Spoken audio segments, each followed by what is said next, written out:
Sactown Sports App. About to go head-to-head.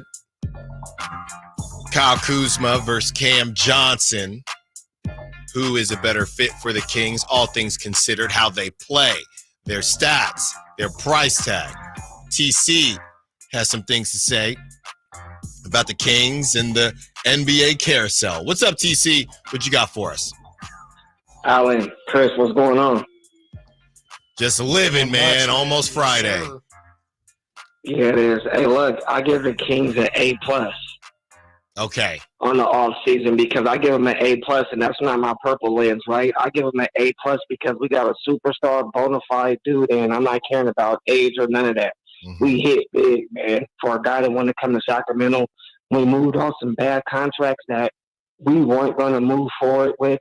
We drafted a guy that's a dog, that's going to be a dog later on. I know he's a guard. He got a shoulder injury, but we're thinking about the later on because reality, we don't even really need Devin Carter this year, if you really want to be technical. Like, yes, we do, but then we don't. Like, we got backup point guards. We got Malik and we got Keon that can run the point if need be. Like, you get what I'm saying? So it's not like we're in a detrimental. As far as Kyle Kuzma and Cam Johnson, I would say Kuzma if we didn't have DeRozan. But now Cam Johnson is like a perfect fit. You can slide him in at the 3 and have Keegan at the 4, DeRozan at the 2, Fox 1, Domas 5, backup, Keon, Monk, and then at the small, depending on if we did trade Kevin in that deal, then that would be the backup small would be McDaniels, or you can run with who am I thinking of right now? I'm losing thought. Anyway, we got the other big, and we got Trey Lyles at stretch 4, and we got Alex Lynn at the 5, bro. I give Monty an A+, dog, because he really hit this big. There wasn't no other names we were talking about other than Brandon Ingram, and who else were we talking about? That's about it. You would have to Jeremy Grant. Those are all big contracts, but DeRozan was the guy that fit our team the best, bro. The mid-range specialist. With him and Fox in the mid-range is going to be unstoppable, unguardable. The guy has 1,000 pump fakes. He gets every one of our faults, bro, that we were lacking as far as rebounding, getting to the foul line, getting a mid-range jumper, having a true leader in the locker room. He nailed it. I don't know if Brandon Ingram or Jeremy Grant or even Kuzma would have nailed every weak spot in the Kings. DeRozan nailed that, bro. I give Monty an A+, bro. That's it. Thanks for the call, TC. Yeah, an A+ is strong. It's strong. I don't know if DeRozan fixed everything. You can't do that. But you could say that.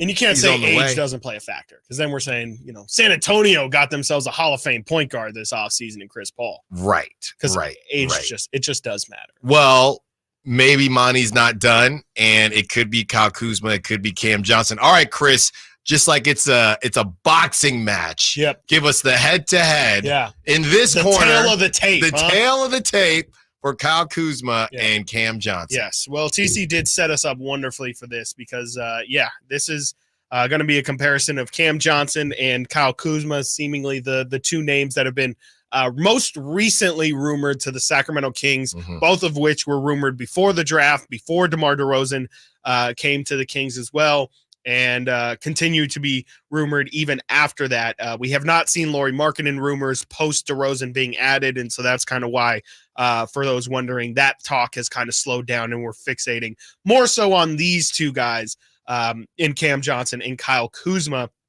And I thought it'd be an interesting exercise, kind of like TC said, with DeMar DeRozan now in the fold. It feels like we didn't really talk about the collection of Brandon Ingram and Jeremy Grant and all the names since we got DeMar. And I think it'd be important to, with the DeMar DeRozan context, look more so and try and figure out if there's a more ideal fit between the two. Cam Johnson, I also threw HB in here because obviously HB is the one that they would most likely be replacing in the starting lineup, and production-wise, probably the role in which they would probably be leaning towards. Of course, you can't go one for one, but I think you can kind of draw some parallels here. So just in terms of contract, we'll start with that. HB made 18 mil. Cam Johnson and Kuz both make 23. Cam Johnson at 23.6, Kuz at 23.5. Kuzma goes declining contract every single year. He's 21 next year, 19 the year after that. Cam Johnson has a really strange structured contract where he goes from 23 million down to 21 million and then back up to 23 million. I've never seen a structure like that before, but according to Spotrac, that's how it is. So that's about as confirmed as I can get on those numbers. And the one that I really thought to me gave me an answer to who I think is the best fit was the field goal attempts. And it is the most obvious thing to kind of go to, especially when it comes to Kyle Kuzma, but Harrison Barnes took 8.9 field goal attempts last year. I think a lot of people probably feel like they would have liked somebody in that role to take even more than that. Mm-hmm. Well, Kyle Kuzma took 18.8. Yes, sir. That is 10 more field goal attempts per game than what HB is going. It's more than double. 18 points or 18 shots per game.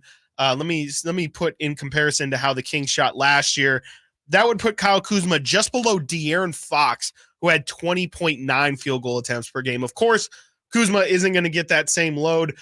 He was the primary scorer on Washington, as De'Aaron is the primary scorer here in Sacramento. Kuzma obviously would be at best the third option, more likely fourth option offensively. So even if you cut down those numbers, he's probably looking at 13 to 12 off of like natural, just, hey, if I'm feeling good about the attempts I'm getting, of course I have to take a little bit of a step back, but it feels like he would probably settle in anywhere from 13 to 15 shot attempts per game. Cam Johnson's at 10.9, which to me is a little bit more scalable in terms of trying to find, like we were talking about earlier, if you want to continue with Keegan's development, if you want to factor in, okay, DeRozan's going to get some shots, whose game is already kind of baked in to not be that primary scoring option. I think it's clearly Cam Johnson, and I'm starting to believe that he's just the better fit. He has a little bit more of the defensive upside. He is still tall as well. He's 6'8", 6'9", can shoot the hell out of the ball. He shot better percentages throughout his career from three than Kevin Huerter even has. He's been very consistently near 40% from three, if not at 40%. Then around 38%, 37% he shot 2 years ago, shot 39% on 6 threes a game last season. I just am really starting to think that Cam Johnson is just the better fit. I don't necessarily think he's the better player. I don't think he necessarily has a higher ceiling, but in terms of who do I think the Kings can Jenga block and just fit perfectly into this equation, to me, right, Cam Johnson feels like the easier transition, especially now with DeMar in the fold. Obviously, Kuzma, regardless, I know there's some quotes going around, and even in the past, there is direct audio of Kuzma saying, man, if I were in Sacramento, I would have gone crazy. I think the fact that he kind of has that natural scoring inclination, I think even when he was in LA, you don't even have to talk about the LA. The fact that he wore that sweater, the infamous pink sweater, He clearly likes the limelight quite a bit. And you mentioned yesterday, he does tweet a lot as well. I think a lot of those are pointing to this guy enjoys the spotlight. And I don't know if Sacramento can provide him the spotlight in which he craves so much. I still think if you do trade for him, I think it's a good talent swing. But if we're talking fit, I think it's Cam Johnson. At least that's where I'm leaning at the moment. Things can obviously be fluid. I don't want to say, I don't know if worry is the correct word here, but okay, Cam Johnson at 23 mil, if he's averaging 13.4 points a game, 4.3 rebounds, 2.4 assists, he's 28 years old, so he's in the middle of his prime right now. Is that a slight overpay, or do you think that makes sense? I think it's an overpay for sure. Last offseason when he got that money, I was because the Kings were interested, or at least fans were interested in approaching Cam Johnson last offseason when he was a free agent. And when he got that $23 million, I was a bit put off by it. But I think you could also counter and say, look, Look at the market. Look at the values. Mm-hmm. HB got 18 mil, and he was HB. We saw what HB is. Kyle Kuzma, you go up just $4 to $6 million extra dollars there, you get a Kyle Kuzma. You start to get a Cam Johnson. So you could argue you get what you pay for, and then you pay a lot, like 12 mil more. You start to reach the Jeremy Grant number, and I think that's kind of. I don't love the 23 mil, but if you look at where the market's at and where the equal talent is at, it's not an overpay in the sense of others of his talent level are also getting paid that. So you're definitely not getting a bargain. You're not getting a Lauri Markkanen kind of deal. You're also not really getting a Kuzma deal in the sense of Kuzma only becomes more and more valuable with his declining contract, but he's still a good player. And I would say that's market value for a guy who, he's 28, but I think you hope that you're giving him a winning situation, and that's not really something he was obviously in Brooklyn. And when he was in Phoenix, there was a lot of Cam Johnson entering that starting lineup talk, and I know he started a couple games for them when he was in Phoenix, but I think Cam Johnson can definitely be a starter quality guy and somebody who can lock down a starting spot long term. I will say the really concerning thing when it comes to Cam Johnson versus Kuz, Cam Johnson has not played more than 66 games in a season, and that's a little concerning. He played 58 this last season, 25 the year before that, 17 the year before that. He played 42.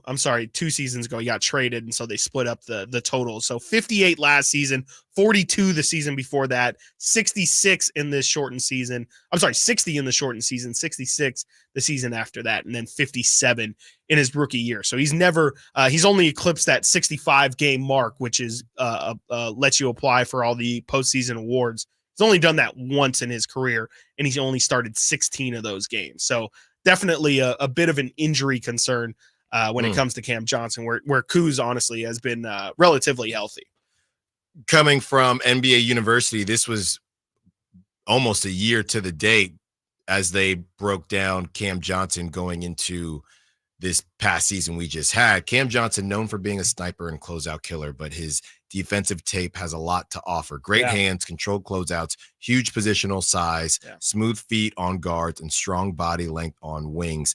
Excellent team defender in help. So if you are paying for that, at least you're not just – obviously we look at the stats here and said, hey, $23 million for these stats, is that worth it? But then you pull in what he can do defensively and another wing defender, and you start looking at a team, Chris, that could be team clamps and team lockdown. You get yourself a Cam Johnson to go along with Keegan Murray, Keon Ellis, and some of these guys, how they can defend. And De'Aaron Fox, don't sleep on the steals leader in the league. That's a team that would have Mike Brown ready to turn on the Jets. Yeah, man. It would be really crazy, actually.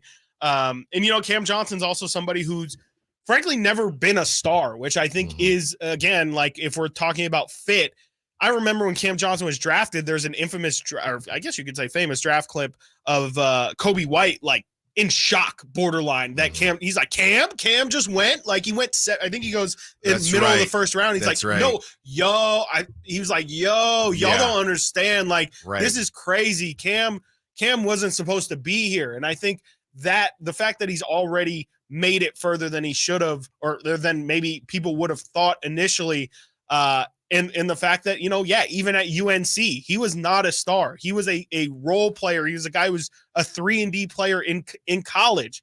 I definitely think that has value at a pro level, just because, again, Kuzma's going to walk in, and at some point, whether it even be, stars go down and Kuzma's like, all right, it's time for me to step up. While that can be needed sometimes, you don't necessarily want that ego all the time. And with already questions, especially in the clutch of De'Aaron, Malik, DeRozan, how are you guys going to figure out who gets the ball in those situations? I don't know if you want Kyle Kuzma in there, who also probably thinks he deserves some of those attempts as well. Cam Johnson knows his role, knows himself, and we talked about it earlier. There's a lot of value in knowing yourself and knowing what exactly you bring and being able to put your ego aside. And I definitely think in the tail of the tape, Cam Johnson definitely has the edge in terms of ego and personality for the role that he's going to be given. Kuzma's going to put him up.